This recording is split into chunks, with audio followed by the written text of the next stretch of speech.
stray from music. Yeah. You know. Was that inspired by who your father was? Well, inspired by my father's music, because I would say, you know, that is the first music where you really, like you hear music, but then here goes, hey, this is your father's music. He's looking at the album, he's like, whoa. And you put on this music, and this music does get to you. I would say, yes, his music is the music that was the ignition, ignite the fire to want to, you know, play music then, for instance. When did you realize how important your father was to music and world history? I probably would say maybe in the like teens, late, you know, early teens. So you go in England, so them say, oh, what's your name? Julian Marley. Okay. You're not Bob Marley, son. Because I know another guy that's named Marley. So like, all right. I don't think he's connected to the Marley family, but all right. So we go to school very grounded. We go to school and nobody don't really know who me is really. You know, because England so vast and wide, they can't believe. They say, oh, Bob Marley come from Jamaica. I say, yeah, he does. It's all right. So we go through school on a humble level and observing almost like a fan also. You know what I mean? So, yes, me born in England, is Bob's son. But we go to England and everyone is in Jamaica, so me one in England, so it's like, all right. So me kind of get that fans vibe. So if everyone who is around is a fan of the gang Marley. So it's like you grow with that level, so I understand and see how important he is. And as you grow and you travel the earth, you even get to see how, that's when you really get to see, you know. So you start travel like say 21, 22, 23 and coming up. You go to Brazil, you go to different places and you realize, say, wow, wow, wow. So now, you know, now we know that he's covered the whole globe through the powers of the Most High, because the music is very important, you know. The music is like him say, he didn't come to do it for himself, he come to do it for the people. And him come, you know, doing the almighty works. So when you're doing the almighty works, it's endless. So I think, you know, it's a different type of thing happen with film music. Yeah, it's like him open himself. It's not like, it's not for myself, him give. So that type of giving now, just make it go around the earth. And, you know? Yeah. He passed away when you were young, but I'm curious to know, what lessons did you learn from him in the little time that you were able to be with him? I don't have no memories, you know. Yeah. Would I like to see my father twice, still, in the early times, you know. Yeah. And then man, they're busy traveling, so we come to England, all right, you know, yeah, we passed through a couple of times and things. But the memories, I really have no memories like that, because there wasn't really a lot of time, you know what I mean. But what I remember is going to a show in Crystal Palace, that was when I was 5, that's the last time I see him. So by 5 now, you remember, yeah, a bit more bigger now, you can start to look on things and say, oh yeah, because, you know. So I remember going backstage and, you know, running into the dressing room as a 5-year-old, following a few children running around, and that was another brief moment again, no more than 2 minutes and gone again. So, you know, our meetings is in spiritual connections and, you know, DNA connection. Do you reflect back on those meetings, play them over and over kind of thing? No, the meetings is part of me. You know, we already meet from creation, because out of him we come. So we meet, but we are, you know. Yeah. So we never really get, there's nothing like the one memory, we can keep on going over one memory. No, that memory there is inside now, and we just know, so all right. Yeah, live the life and feel the spirit, you know, of the gang, then, for instance. Tell us about your childhood growing up in England, and connecting with your roots.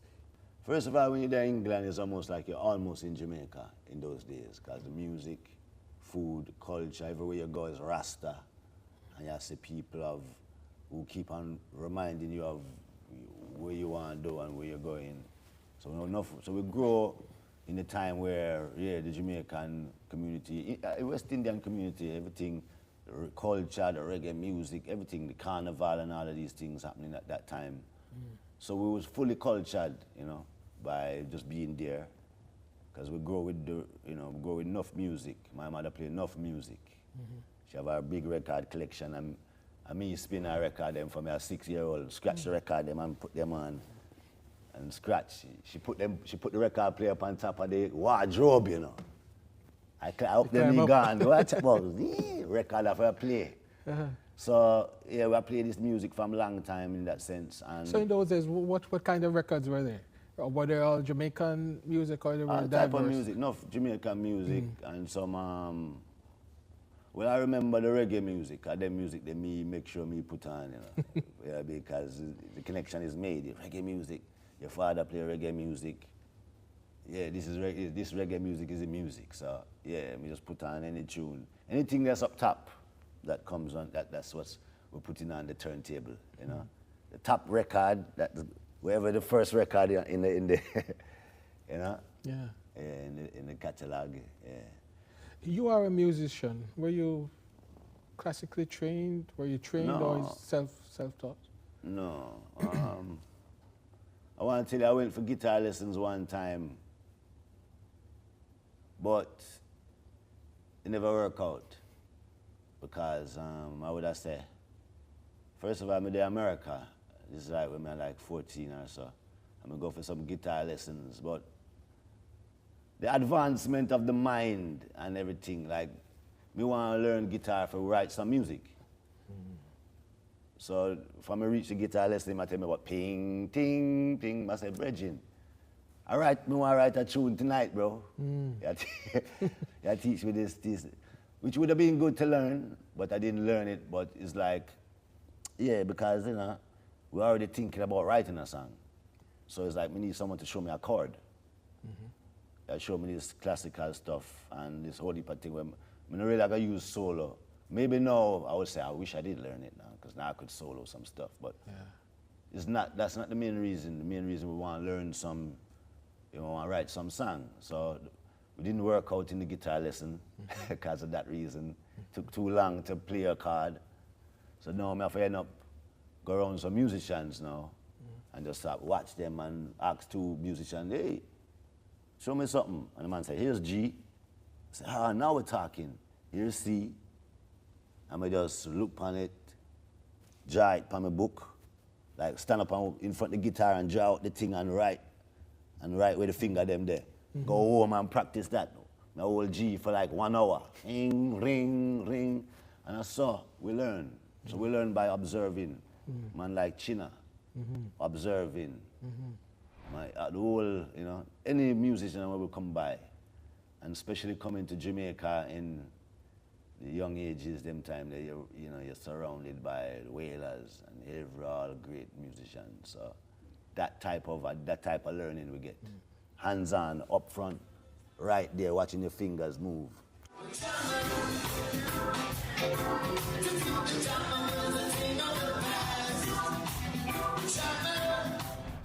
So it's the guitar. What else do you play? Original drums. Drums. This is the order when we really kind of pick up music. Drums. Then we start playing the keyboard, because that's kind of the easiest thing easier than guitar at the time. After that, now we start get to the guitar, and from we get to the guitar, we get to the bass. So we cover them four there, basically. So the drums was also, you went somewhere to learn, or? No, the drums is just from going inside the studio and just sit down on the drums and you know what you want to hear, and you test this and you test that. And where did you practice the drums? Tough Gang, original Tough Gang first. Yeah, I remember playing drums there.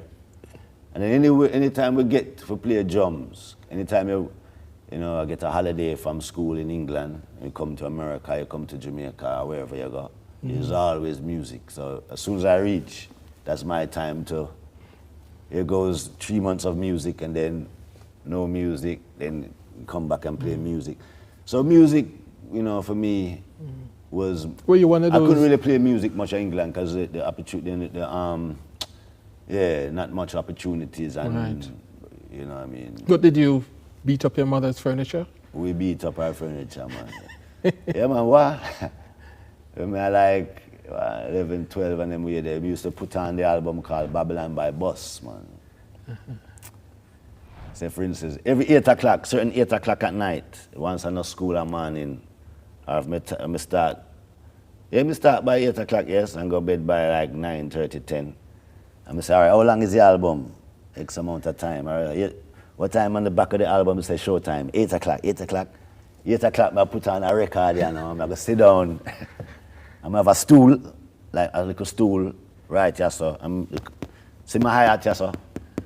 I'm going to have a stool with a little thing that I'm a snare. And see my tam-tam here, so.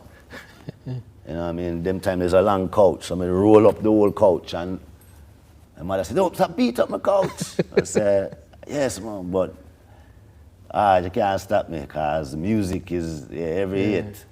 So that's how, you know, we never have no drum set. We never have no much instruments, so we have to start anything we see. You know, pots, pans, anything. We have to knock it, you know. Yeah. That's how the music starts, you know. We want a piece for Jamaica. Yo, what are you? Oh man, none of that. Yo, no brother, no man, mash up that man. You see you ever play it? Dirty game, Yeah, man, but play. I like a bad game. No, I said, person to come from brother, I want to live good, man.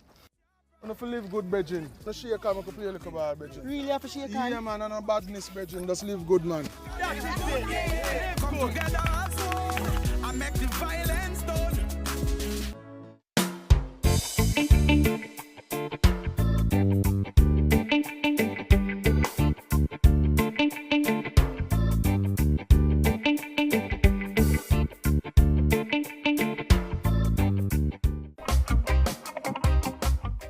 Let's come forward a bit to when you started to record and perform. What was the big break? Well, the first break, the original good break was when we do the album Line in the Morning, you know, which was released, produced by my brother Stephen and Ghetto Youths, you know, label. That was the first really come out, you know. But we did do a single before that, you know. We did do a single, and them time them have a little label called Royal Records, you know what I mean. So we have a little label, and we cut a 45 back in those days, and the song was called Uprising.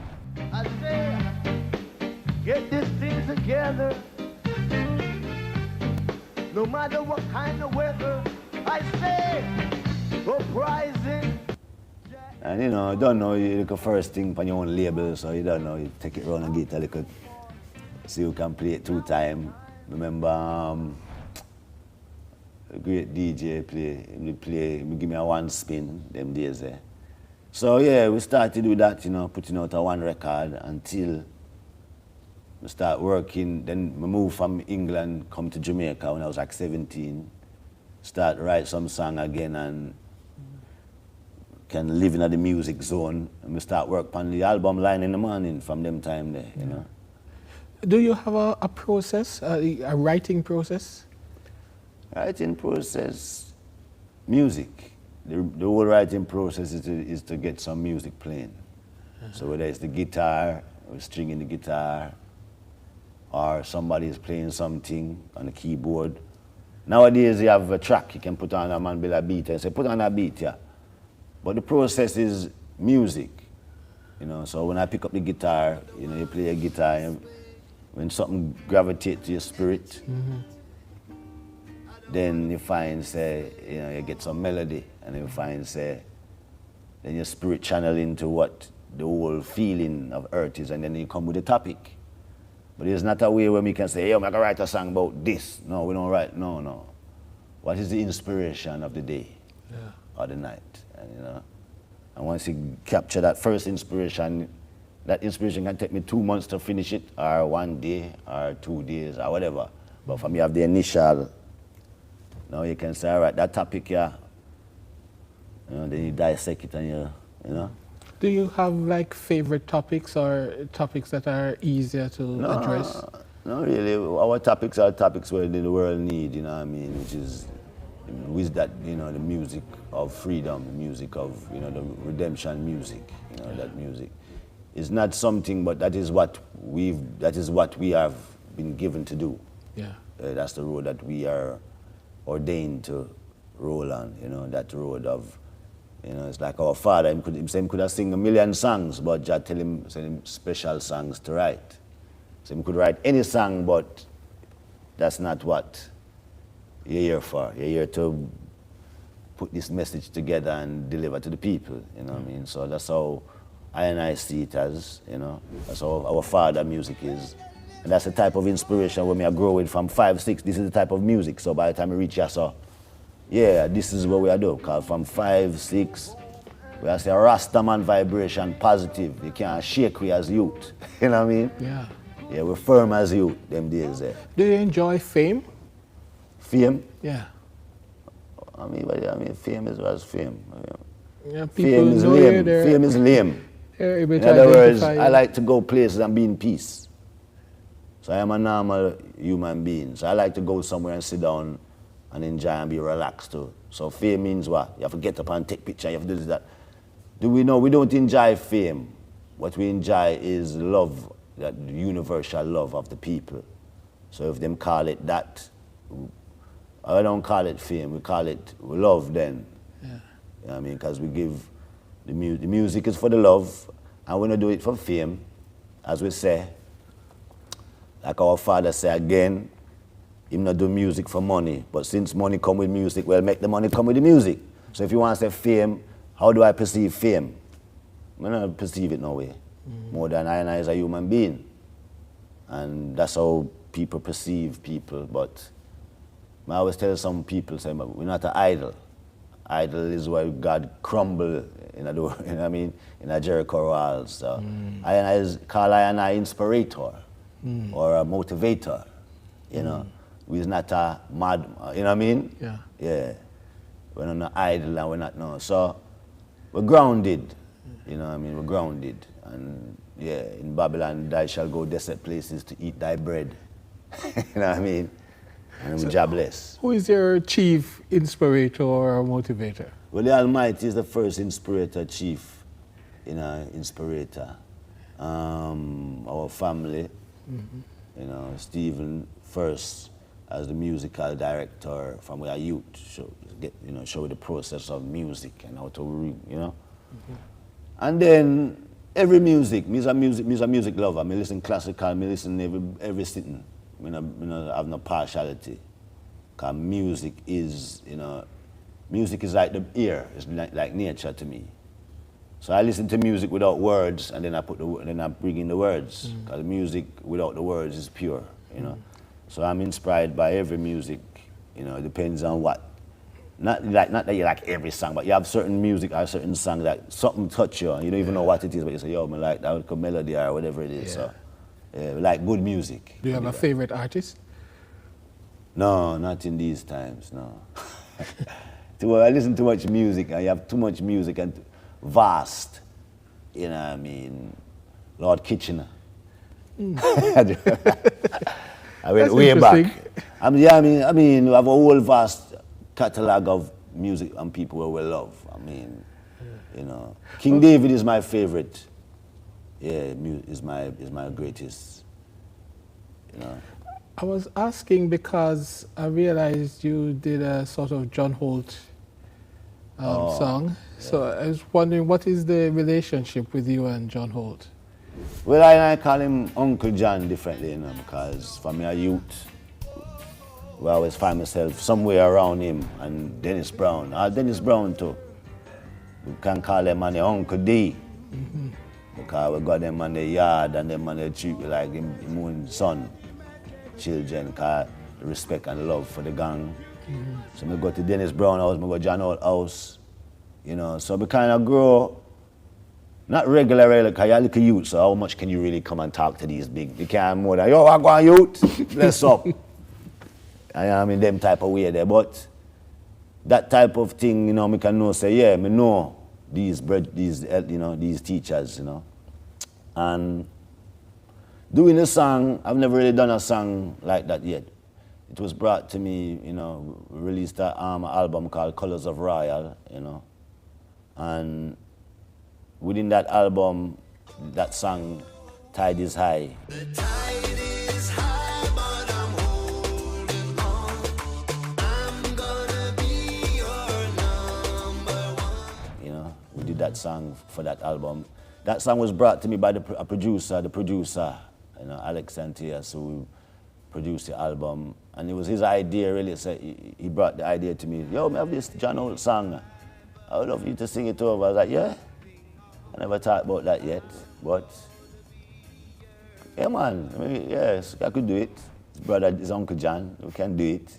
I mean, we can try it. And that's so we do it, you know. Yeah. Today, we can report 2 consecutive years of reduction in major crimes and murders, with a significant reduction of almost 20% in murders for 2024. Between January 2022 and January 2025, we have reduced murders by 51%. And January 2025 had the lowest monthly murder count since September 2014. Our efforts have also resulted in the reduction of active gangs by 50%. We continue to increase firearm seizures, and in more communities, we are experiencing less violence. We will realize our vision of Jamaica as the place of choice to live, work, do business, raise families, and retire in peace and prosperity. The proceeding was brought to you by the Office of the Prime Minister. A new story is being written for all Jamaicans. The Ministry of Economic Growth and Job Creation is on a mission to transform lives. From increasing access to potable water, providing secure homes for the most vulnerable, and helping you own a piece of the rock. We're revitalizing communities and preserving our environment. We're making an impact. See the difference. Feel the difference. Building a better Jamaica for you and me. You can feel it. Make JC. Do you enjoy touring? Yeah, man, we enjoy the music and getting to the people. You know, it's a very, you know, it's the music. I enjoy the music. So if it's not for the music, we're not moving, we're not tour. But like we can play the music. Yeah, I enjoy playing. What's the best part of going on tour? Going on stage. One love. Let's get together and feel alright. As it was in the beginning. Going on stage and relating to the people, you know, bringing, because the reason, you know, you're traveling, you know, say for instance, you're traveling, you're up on a 3-month or a 3-week, whatever it is, only to do 1.5 hours for the whole day. You're on tour just to do 1.5 hours of music, you know. Mm-hmm. So everything else is what? Traveling and rare, this and that and that and this. But the focus, we're not busy about that. What we're there for is to deliver this message to the people. So that is what I enjoy. You know what I mean? I enjoy traveling and seeing the plate, you know, earth, and seeing the cultures of the people and seeing, say, oh, I want people. I just language bust way up and some little color. But what is color? What is language?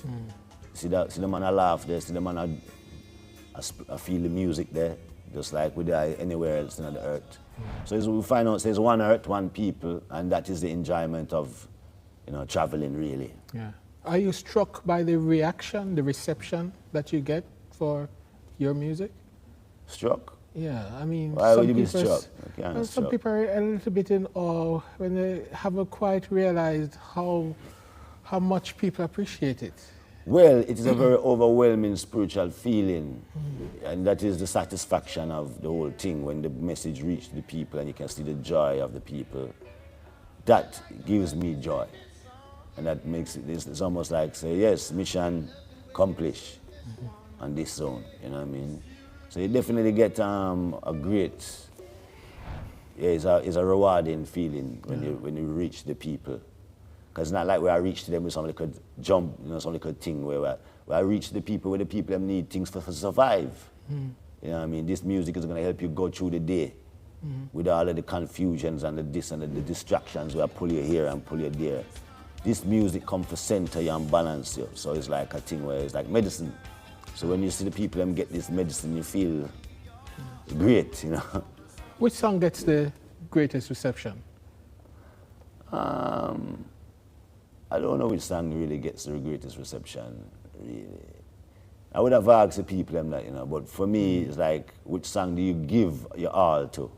Every song, you know. And it's a build-up thing. So you don't really know if it's the song or if it's the climax of the whole thing reached a point where the spirit connect to the people and we just have to let loose on that level, you know what I mean? So, but you know, the people them love a good show. People them love when you feel into the vibes, and once you're into the vibes, then feel every minute of that show. Let me go, let me go, let me go. You got to let me go right now, right now. Yeah. Let me go, let me go, let me go, let me go, yeah. What is a typical Julian Marley concert like? Electrifying, spiritually driven, with forces of the people and spirit, you know, in the rhythm. You know. Do you have a process before you go on stage, a sort of ritual, a sort of... I mean, you get in yourself because you're about to deliver a message and you're about to do your work. So it's like, the ritual is, all right, time for silence. Not really silence, but all of the bag of talking and all of the, all right, we'll get channeled for good spiritual now. We go up on the stage. You know what I mean? You have a good herb, you know what I mean? Some fruit juice, onion and lime, and meditation, ready to go. You know, warm up your body, whether you do this jog pan spot, however you do, you just get yourself ready, you know? Let's talk about some of the music that you have created. You mentioned the first album. How has that gone for you? Did it go to the first go album? To plan? Yeah. Yeah, the first album was introduction, so it goes to plan because it's your first. So what is that? There's nothing to lose. When again, whether it's 1, 2, 3, it's like, yeah, it's great. So the first album was a great, you know, we tore off of that album.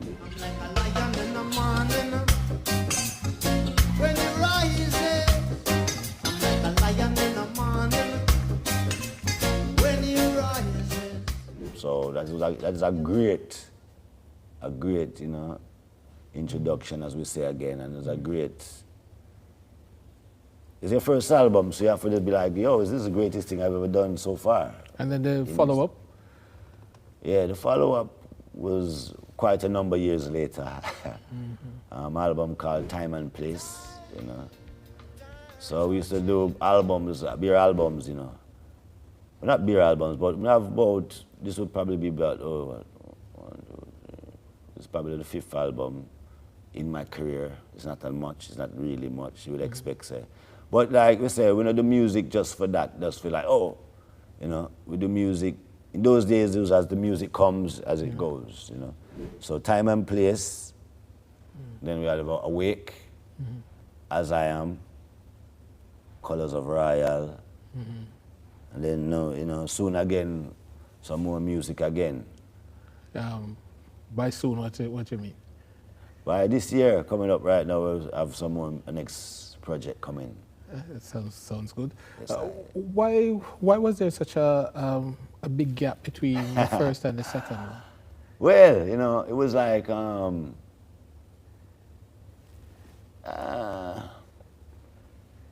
would say I was comfortable within, like you put out an album and then we're working together on other albums. You know, we ended up doing a portion of years where we, the brothers, came together. When I say we, the brothers, I mean Stephen, myself, Junior Gang. Kimani was part of it too. And we came up with something called the Ghetto Youths Crew, which is like the urban, that, you know, it's the urban Marley brothers. That means you get hip hop, you get dance, you get a portion of street music. No guitar, we never have no guitar in our play. We have a DJ, and we have all the brothers, you know, we have a brethren called Daddy Gun. I do some DJing too, and couple man is rapping, DJing, singing, everything at once. That was the vibe, you know. And we ended up recording a portion of songs, and we did not share it with the public. You know? Why not? Yet. You know, some things is we call it chapters of life. You're passing through, you're experimenting. Maybe it just so it go, you know. So all of them things I would say, you go to the University of Music in a different level now. So we put out the first album. Now I have to learn how to really perfect your art, you know, because them days we just start. So could I do some more vocal training? Could I do some more, you know, writing lessons and getting your band together? Yeah. So we just time just run, and I do some other things, and time just run. And it's like, whoa, 7 years, oh, wow. Tell us about the experience in Africa, that series of Africa Unite concerts. Well, first of all, it wasn't really, we did Ethiopia, you know, and we also did Ghana. Well, Ethiopia, playing in Ethiopia, which was 2005, 4, I don't even remember, 4 or 5, something like that. That was your first time on the continent? First time, no. I went to South Africa before that, a couple of years before that. Briefly though, didn't get much time to really. You go in today, it's night time, the show's tomorrow, you have to go to the venue, and you have a fly out the next day, so you never really get to see much really.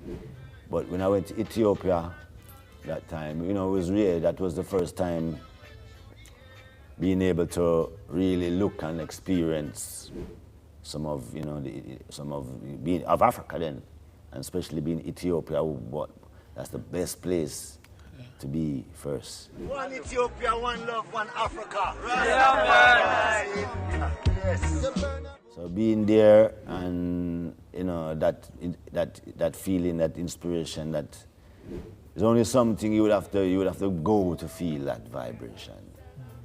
It's almost like me there at Jerusalem, and I've been to Jerusalem too, you know, but when I went there, it was really like I was in the real Jerusalem, because I could feel this feeling of, this powerful feeling. You can't even explain it, but you feel this feeling like you're surrounded by something powerful.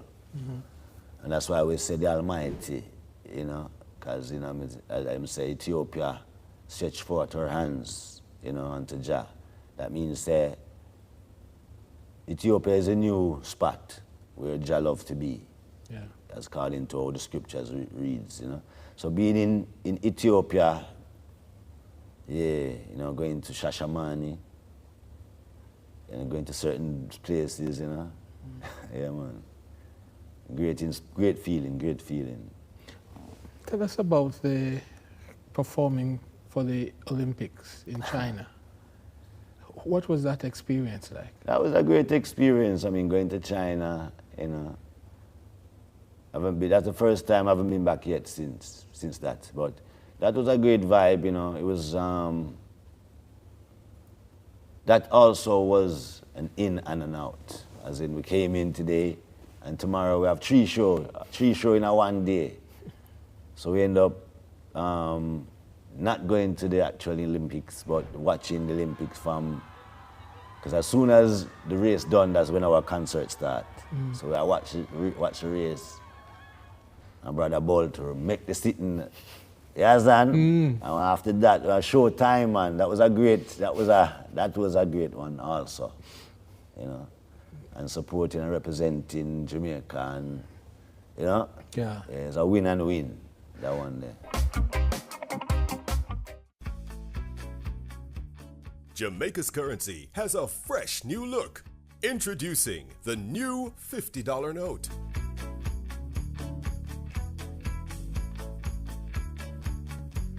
The new $100 note. The new $500 note. The new $1,000 note. The new $2,000 note. The new $5,000 note. Jamaica's new banknotes, modern, more secure, and made to last. Motorists, as Minister of Justice, I appeal to you, obey the road code, pay your ticket on time, and only go to court if the ticket is being contested. Close to 80% of matters coming to the parish courts are for traffic breaches. Let's work together to make our roads safe and ease the burden on our courts. Let's talk about the success of Awake, for which you were nominated for a Grammy. And when you mean success, what do you mean? Like Sort of a commercial success. It was, much talked about. It appeared well, on the short list. It went all the way up. It was a great, that's like I say, he's a very humble youth, so I don't really come to talk much about certain things about success and everything. We more come to talk about, how great it make you feel. Because success, like I say, what is success? We still have many millions of things. I don't think we reach success yet. Because a whole heap of things on the earth for do. And we need quite a few collaterals to do these things. You know what I mean? You want some more hospital and some more school and some more university. So that take much more things where I work on still. Well, let's talk about your philanthropy then. Eh? Let's talk about your philanthropy then. Yes. Well, I have a Juju Royal, like my name Juju Royal. I have a brand called Juju Royal where is, well, at first it was a cannabis company. It's a cannabis company. Where also right now we deal with oils and different things. Healing, more like a healing. It went from the herbs to a more healing properties now because herbs is everywhere. And herb is so much that we want to find out what else we can use from this herb. Because if you have the flower and in the dispensaries, all right, flower is great. We want some medicine where we can rub out some pain and do some other things. So we have coming up with a massage oil for, herb infused, THC infused, so when it go in your body, you get limp. Not really, but you relax to the max, put it that way. That little pain there, where, Yeah. So these are the type of things where we're kind of going into right now, and a whole heap of more things. I don't want to say everything yet because we still at work on a couple of connections to, Do you want to talk about your work with Get a Youth Foundation? Well, the Get a Youth Foundation, like we say, charity, is all about giving forward, you know. And it's something where, it speaks for itself, giving, from Ethiopia, from Ethiopia right round, And as it's all about charity, so the Get a Youth Foundation is up and running, and we use it to help anywhere that we can reach out to, I've not been, I can't tell you what we did last. I would have asked my big brother Stephen, but it's very up and running and doing things for the people. Do you enjoy doing collaborations? Yeah, man, collaboration is nice. I wasn't really, we come from the old school, so we come from, but collaboration is nice. So that last album and even this album, which is coming up soon, shortly, I have quite a few collaborations on it. So collaboration is nice, but it's like, what I realize is you cannot write a song and then collaborate after. For me, personally. The reason is because we write 3 verses, and then when we come and there's a collaboration, we have to take out a verse. I was like, man, this is it's a story. So, all right, now I'm going to try and write less, write 1 verse. So it just depends on, but we love collaboration, but it's just about, all right, I have to get used to writing for that, because we used to write in like old school, just write a song. You have verse and you have bridge and original school writing, Yeah. So I learned now, when I get the rhythms now that's when collaboration. But if I sit down with my guitar, I'm going to write 3 verses. Because me want to write that tune a day, and just give me some inspiration, I'm going to write 3 verses. But collaboration is great, once, give me a song and something. Bring me an idea too. You want to collaborate? All right, you can write in a collaboration format. You did some work with Lauren Hill? No collaboration like collaboration. I play up on an album, like some guitar stuff. But collaboration, Bugle, Bounty, Killer. What was it like working with Bounty? Yeah, man, vibes, man. A bridging and hygiene from ever since, too. So it's working, you know. Like, he's our brother. So it's not like, meeting some bridging from brand new. It's like, bridgings were with, yeah. So, yeah, like, you know, bridging. So that's how it work, you know. Easy, Bugle, same way, you know. Hey,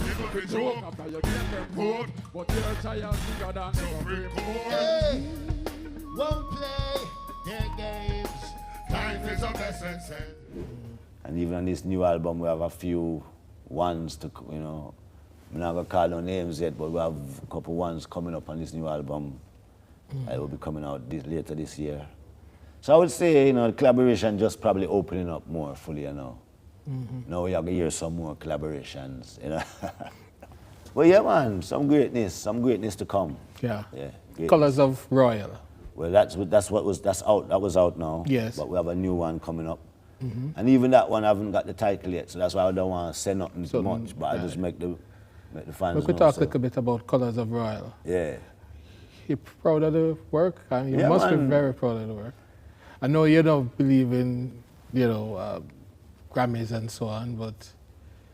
Well, yeah, why? Because we have to find out, say, life deeper than them thing there. Yeah. You see? So, we get a Grammy for this Colors of Royal. But this album was written throughout the pandemic. This album start right when I lose my daughter to a cancer. See? So... How old was she at the time? 11? Yeah. So... the music here come in a space of time when everything stop. All right, boom, you lose your daughter. Pandemic come. And then you find yourself in a one spot where nobody in there and it's like, but Jah just tell you, say, you want now. Yes. You have spiritual wickedness in higher low places, and this is what we speak about. This is what our fathers speak about. So yeah, we arm your soul against certain things. So within that time, we realize, oh, you know, the negative channel by, we all know who the negative channel by, see? So from that point of view, we realize, say, you know what? Okay, we've been attacked by the boy, because the boy I walk through certain places with goodness. Well, goodness is there, but maybe certain avenues where it's not blocked off, because you have to arm your soul, you know. I tell you, in this time. So within that time now, we go deep, we go in on something on the hills, we go meditate on some holy thing and come forward and say, you know, words and power and sound have to come out now, we have fire it in any angle. Because this boy have fire upon we got fire back. I just say, put out the message. So the more greatness and the more good people we have doing the good work, is the more we defend ourselves against this negative guy. So me have to make sure I say, boom, reach back a Hope Road again, because I was in Jamaica throughout the beginning of the pandemic. Make sure I go spend some time up by my daughter. Everything locked down, me one on the hill. Nobody else on the hill, me and my daughter, my father, and me just channel. Come back down from the hill and say, yes, you want no music. So me there Hope Road now, it's like, okay, start write some music and get the brain I get busy, I want to put to some music. Here comes the bridging Alex now and Teos. So me there Hope Road and go down to Devon House, because they have a little restaurant in Devon House. So you're bored, curfew's at whatever 3 o'clock or whatever time is. Let me go get some lunch quickly, because nothing now go on. Free up your brain and go down the road, go to the park. Go down to Alex and say, oh, I have a studio in here. I say, yeah. You have a studio in the restaurant? Which part? One little small room, studio. First song,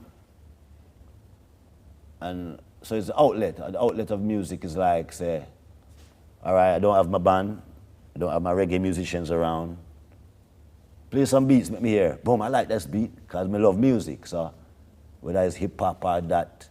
So this whole thing started off of a seed that was not even supposed to be, I can't say it was not supposed to be planted, but it wasn't programmed for that. Yeah. You're reaching a point of, you need to do something. And that's how this album come about, Colors of Royal. So, you know, and it started, I mean, and even the next album we may have coming up, the same time. So basically 2 albums kind of create within this space of time. Because we have a next album coming again, which is different again, and it's also because me there somewhere, and anyway, if you play a classical, I'm going to sing on that. Any music you bring to me, because you want to hear music. So if you bring anything you're going to bring to me, if I like it, I'm going to jump on it. And that's how we have the colors of Royal, and out of that, you get rewarded, awarded. So when I get the award, I have to give thanks, but you go through the war zone, brother. Yeah. So give thanks, the Almighty. Understand? So therefore, when you say success, my success is the Almighty Father of creation. That is my success. That we look forward to. You could pay me $1 zillion. That if you do something, and it's not like $1 zillion means I can buy 1 zillion. No. I am moderate also. You know what I mean? Easy going, yeah. So it's, you know, like I said, the reward, and yeah, Jah give I and I the reward. That's the reward where we look for. Yeah. Mankind, we are brothers and sisters. You can reward me, well, I can award you too. But who's going to award all of us? Understand? Yeah. Most major illnesses that affect Jamaicans are caused by unhealthy lifestyles. Over 50% of Jamaicans are overweight. 1 in 3 Jamaicans has high blood pressure. 1 in 8 Jamaicans has diabetes. 17% of Jamaicans have high cholesterol. A healthy lifestyle can reduce the risk of most of these diseases. Things like regular exercise and adequate rest can play an important role in maintaining good health. The other major consideration is eating healthy. The question is, how do you walk into a restaurant or fast food outlet and identify the healthier menu items? Better For You is an initiative to help Jamaicans to eat healthier. Restaurants and fast food outlets can voluntarily participate by identifying the items on their menu that meet the food-based dietary guidelines for Jamaica. These menu items would be easily identified with the Better For You logo, so customers can quickly identify healthier meal options by looking at the menu or menu board. Once they see the Better For You logo, they can confidently order that menu item, knowing that it's a healthier choice. Better For You will help Jamaicans to make better choices and prompt restaurants to add better options to their menu. Better For You is better for everyone. Good health begins with better choices. Cook it up and make we steam it. Fresh so me need it, tilapia a real fish. Cook it up and make we roast it. Farm fresh so me need it, tilapia a real fish. Grow smart at the best part.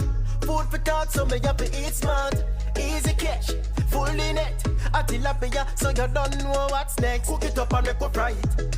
Fresh so me need it, tilapia a real fish. Bring home the best in freshwater fish. High content of vitamin B3, protein and potassium. Tilapia, simple, healthy, delicious. Na na na na na na. We want a piece for Jamaica.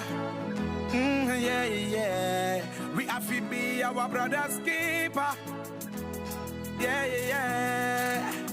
Jamaica live good, yeah. I make we enjoy life. Want we feel safe at night. Jamaica live good. I better you and I. No say we future bright. Jamaica live good. Come together as one. I make the violence the world.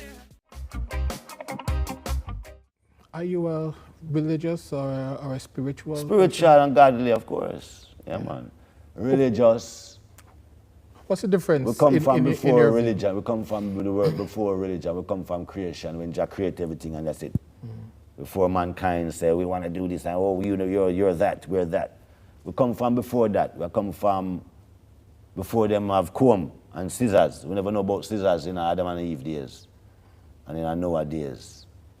So we have come from that time, you know. So yeah, and we're Rasta, so we come through that spiritual level. You know, and the same thing where Rastafari say, you know, because him start the Orthodox church, you know, Ethiopian Orthodox, and him send it to Jamaica. So who sent it? Rastafari, King Selassie sent the Orthodox church to Jamaica. So That is the more channel we go through, because through we say Rasta, or Rastafari say. It lead you right back to Jesus Christus, it lead you right forward. So it's all right, one channel coming right across. You know? Yeah. So we're very spiritual. Religious is a word. Yeah. When you say religious, it means you belong to, no, me belong to the Creator who created everything and everyone, every life.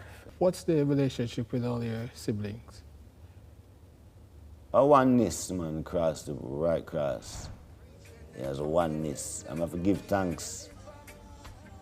I mean, you can't even explain it, because sometimes looking at a family and say, why a whole heap of families should be together? You know, but it's ordained and it's Jah works, and the power, like I say, you know, our Father instilled a certain thing, whereas, like I said, if it can change the earth, obviously it can change him, youth them, or balance him, youth them. You know what I mean? From you checking in who you are and what you are, you have a balance to where you're supposed to be. Because you see that music work for the people them out there on the earth, you know, so much less. I and I will grow with it from, you know? Yeah, it's like a balance here. Anything else is your own, you know, your own mind. So you mentioned that project that you guys did together that you haven't quite shared with the public, but you perform together. We perform together, we record and produce together and stuff. And so the music, you might not hear that, but it's in everything. Yeah. In every aspect of the music. Can you remember the first time you performed any of your father's music on stage? And the reaction, the feeling that over. First time I performed was something called a White River Reggae Bash, man. You ever heard of that? Yes, Ochoreas. Yeah. That was one of the first that I show we do where I feel good. Yeah, them time, you know, you feel the Father's spirit in Jamaica, you feel nice. I say, yeah, you have a two-piece hand section. It's like, yeah, what? And you know more than 15. Well, you're lucky to get a hand section, you're blessed. But, you know, that was the first time and you feel good, you know. I don't remember much about it really, but I just remember the feeling of going on the stage and feeling good. Just going on stage as a youth in general, you feel great, man. You feel, you know, you might feel nervous at first, but as soon as you put one foot on the stage, you don't even remember about that gone. What's your view on the state of reggae across the world today? Good and bad, I'd say, you know. Good because the reggae music spreading out there, as like you go places and you see people still have gravity, you see bands playing reggae music. You go Europe, you see these full European bands playing some deep reggae music that I wonder if it was Soul Syndicate or I wonder if you know, to how them play, I wonder if the great Tubby's band or what. You know what I mean? And then when you check out, you say, wow, them man, you learn this music here. And then we reach back to Jamaica and I don't see it much. You know, so for me personally, you know, I don't really know how to explain it directly, but I would say every man needs to learn how to play an instrument. Yeah, we need more instrument playing, because that dictates how music is made more, you know what I mean? Because like, say for instance, we can get my laptop, boom, and we drop out a dance, I beat and we drop out a, the drummer not get no work, the bass man not get no work again, the keyboard man not get no work, but when it's showtime, you want to bring the drummer, and you want the keyboard man. So the more we do that, then there will be no keyboard man, then you have an AI play the keyboard. So right now, I see that we need more music, more instrumentation. And like we say, reggae music is the music that change the earth. See, and I don't see it right now being the music changing the earth anymore because of the maybe lyrical content sometimes, you know. And I see the world still needing this message, you know what I mean? The music is dark. Eh? The music is dark. Yeah, it get away now, and it can't really, you know, it's doing certain things, but it's not doing what it was meant to do. You know what I mean? Back in the day, you know, when we listen to certain music, or you go up on a certain stage, you have to see Black Hero, and you have to see Sting on the same stage. Nowadays, it changed up a little bit. Everything get darker. We want to bring some more brightness to this thing, because this music is the freedom music. And right now, Babylon find out how to infiltrate the music that I see. And I just attack why and I see, you know. Can we use Reggae Month to change it? We have to use Reggae Month to change it right now. Yeah. This is what we, you know, that is why we're glad. But right now we want Reggae Year too. Reggae Month and Reggae Day. But yeah, Reggae Month, you know, we give thanks for the acknowledgement, you know, because at least we have a month where we can, everybody can get them balance back, listen back some classics and get back, you know? Yeah. Yeah. Rejuvenated, in other words. Julian, Marley, thank you. Thank you very much. Man, blessed, give thanks. Yes, sir. Let me go, let me go, let me go. Let me go.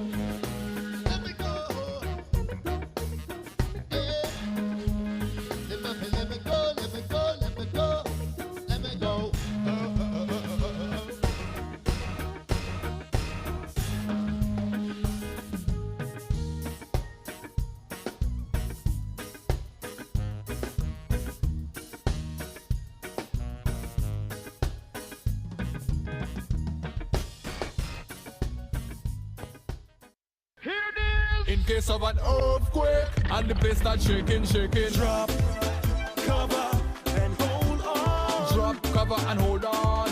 In case of an earthquake. There's a few tips that can keep you from harm. In case of an earthquake, you gotta stay calm. Move away from doors, windows, and things that can fall. Try not to use steps or elevators at all. Drop, protect your head on your face. Don't go running all over the place. Cover, under a bed or a table, against a wall that's firm and stable. Hold on, you must hold on. Don't panic, stay calm. Don't move until the shaking stops. Here it is. Drop, cover, and hold on. Drop, cover, and hold on.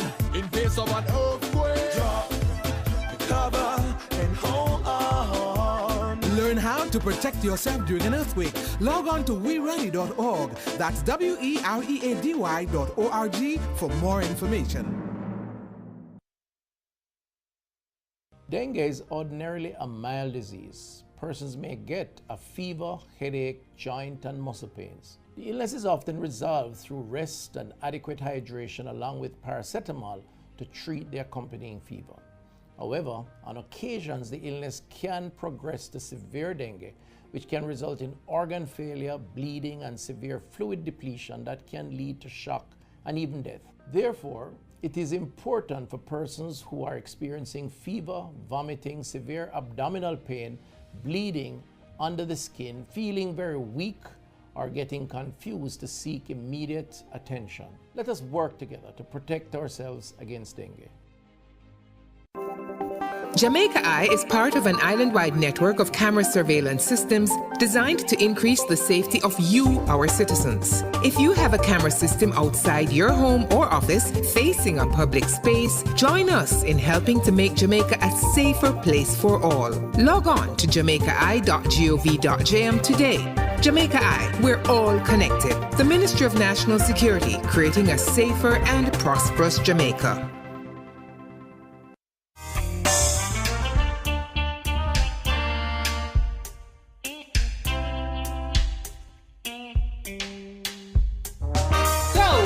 With me, the one and only Pastor Chris Bradber.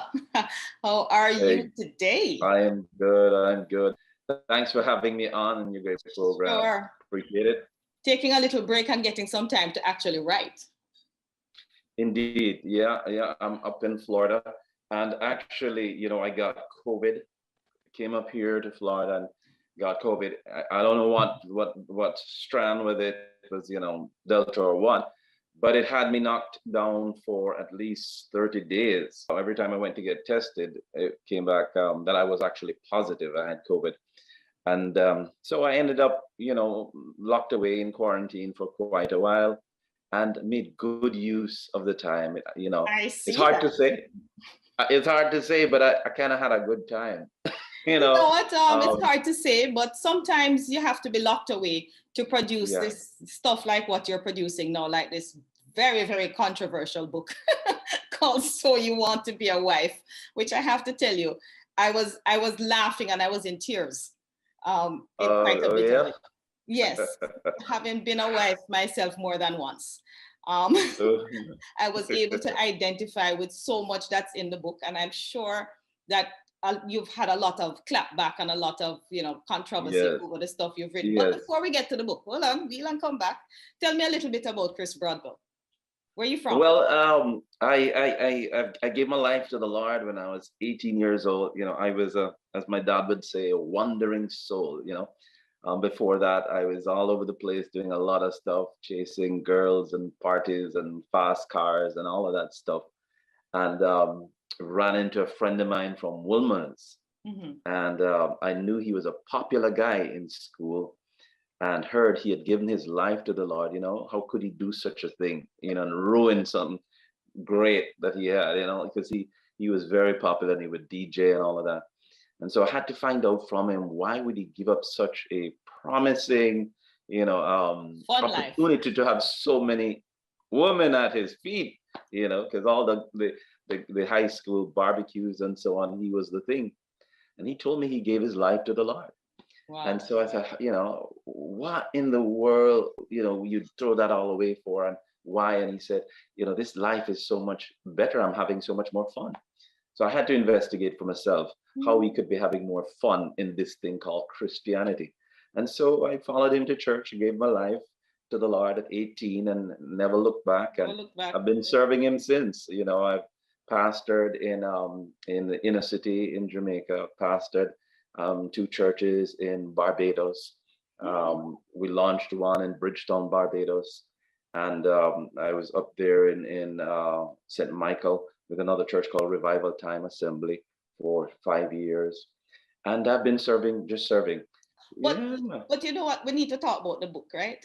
We need to talk about this book. All right, right. Well, it's a product of being locked in. It's a product of being locked in and realizing that there is a cry out there. You know, listen, the truth is I had a lot of time to think and a lot of time to do a lot of surfing. And I ended up on TikTok. And I ended up in YouTube listening to people like Dr. Helen Smith and some of the writers and thinkers on the issue of relationship. And then it came back to me that, yes, this is true. This stuff is real, you know, that we have to do better in preparing couples for marriage, because there's too much divorce. Okay. There's too much heartache and heartbreak. Okay, so you say couples, but the name of the book is So You Want to Be a Wife, and you chose to target women. You know, serious. Initially, I like that. Because there's some, actually, I found the book controversial, but I also found some serious reality in the book, because one of the first things that you deal with, and we're going to talk about the sex topic, but before you even get there, right, one of the things that you deal with is all the stuff that when you're getting married and it's all airy-fairy and everybody's in love and it's all exciting, you don't think about the dirty laundry that I'm going to leave on the ground. You don't think about what you're going to do, and you're not prepared for what you're going to do if he happens to be one of those men who like to be out with the boys, and you put up with it while you were single, but now you're married and he's still out with the boys. Nobody prepares you for that. And that's one of the things that I see you talk about a lot here, you know. And why did you go down this road? Why this book? Because it is a reality. It, you know, the thrust of love and the butterflies in the belly. You know, they say love is blind, and you overlook the fact that him kind of untidy, and you overlook the fact that him burp loud, you know, and those things, and you get married anyway, and then those things tick you off, and you forgot that you saw some of these things before, you know, and it was never resolved. And so the idea is no surprises. Let's prepare you for each other better, you know, and think about some of the things that people don't tend to think about. Right. Yeah, you know, I had one couple, because I do premarital counseling, and one couple, she said this, that all men cheat. And how are you getting married with that in the back of your head? Yeah. That all men cheat. Which is so not true. It's not true.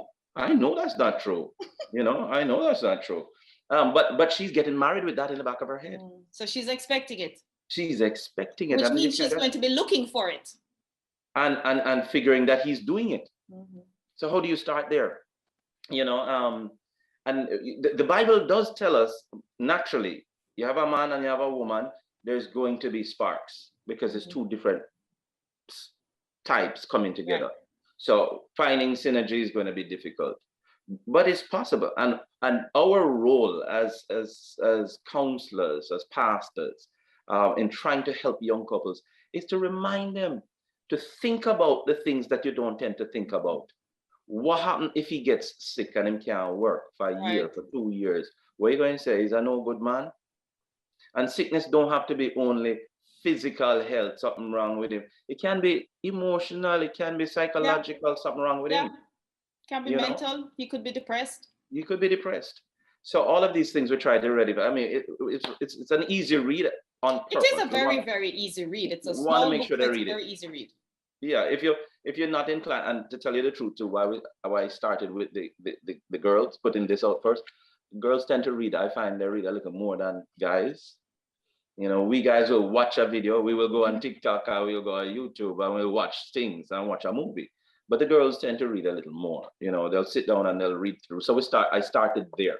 Okay. Certainly, I will have the other one come out shortly. All right, so you talk about what's in a good wife. What's in a wife? Good sex, frequent sex. That's what's in a good wife. Cost me if you want, but I'm telling you, I need to ring the bell again on behalf of us guys. But seriously, hold on, before you ring your bell, how realistic? Because you said that, at least twice a week. Right?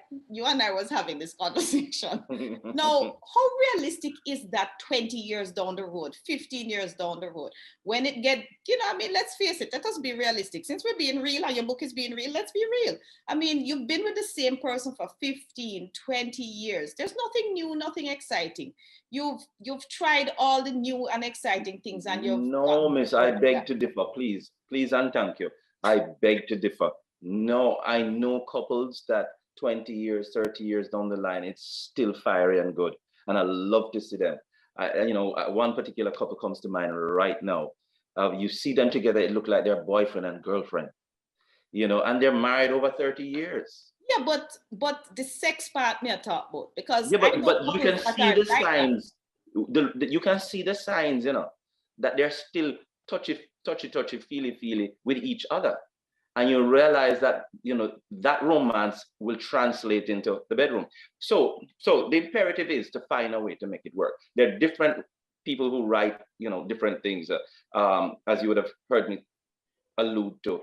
I'm alluding to some work that others have done. When you say, even though it's written, in a very jovial, free-spirited way, the reality is a lot of former information and studies have gone into this. Whether you sneak into your best friend's house and you're making out there for a different environment, all of those things matter, and the reality is we are very creative beings. The human spirit is a very creative thing. And so if it means we need to, we're going to the cinema and we meet me in the bathroom at, in 3 minutes, as husband and wife, hello, these things, it spice up the marriage. And it just has to be that you're open to it. As we said, different places, different spaces, it helps to fire up the marriage. Okay, so we're scheduling that we're going to go to Pochi for Christmas. And we're not carrying no kids. And it's just me and you. And then when nobody looking on the beach, you and me, we're doing our thing. That spices up your marriage, and we both must be open to it. It can't be just, if it's not in our room, on our bed, like this, then it's not happening at all. It cannot be like that. It has to be, we're open to it. We're open to different things.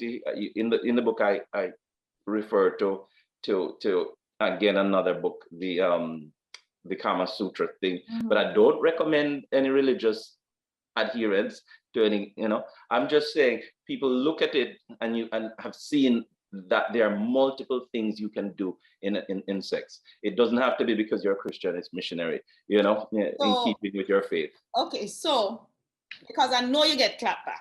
I know that. I know you got clapback. What kind of clapback you got on it, especially from the sex point of view? Because, you know, as Jamaicans, I'm not a fundamentalist. I'm a liberal Christian. Let me just put that out there so people know. All right, that's who I am. But from a fundamentalist standpoint, which happens to be most of our Christians in Jamaica, especially, how did you'll be surprised. You'll be surprised. No, there's some good work being done by people like Dr. Carla Dunbar. Yes. There's some good work being done to wake up the church to say, listen, sex is spiritual, and sex and good sex is very spiritual, you know, especially with husband and wife. Hebrews 13. Marriage is good and the bed undefiled, you know. So and then Proverbs 5, but it speaks of be ravished. I include it in the book. Be ravished. What is ravished? It's the experience of passionate love between husband and wife. So it's encouraged by God. So boring sex is not of God. Okay, you hear that, people? Boring sex is not of God. It's not of God. And infrequent sex, if I can add to it, infrequent sex in a marriage scenario is not of God. In fact, as you would see in the book, again, I write it, it's you know, you may laugh and so on, but it's serious stuff. That in 1 Corinthians 7, it says, don't defraud each other, because it's seen as fraud. Because when you get married, when a man marries a woman, he's seeing her as the source of his sex. So if when he marries her, he's not getting what he signed up for, it's fraud. Okay. All right. It's fraud. So we entered into this partnership. We entered into a partnership with an understanding, because, you know, we smile and the honeymoon going to come up and, oh, I'm going to go for the whipped cream and the hot chocolate, all of that stuff and that excitement. But that's not for the honeymoon. That's for life. You know, and so if it changes, that, yeah, I know for the ladies watching, I know sometimes you go on a honeymoon, and I've had to deal with cases like that where the man wasn't what you thought, and him just rough and tumble, and him don't know what to do, and so you're not interested anymore. It doesn't mean now that you can start to deny him, even if he's not a good lover. Okay, that's a hard one. Okay, so let us look at. You just have to figure it out.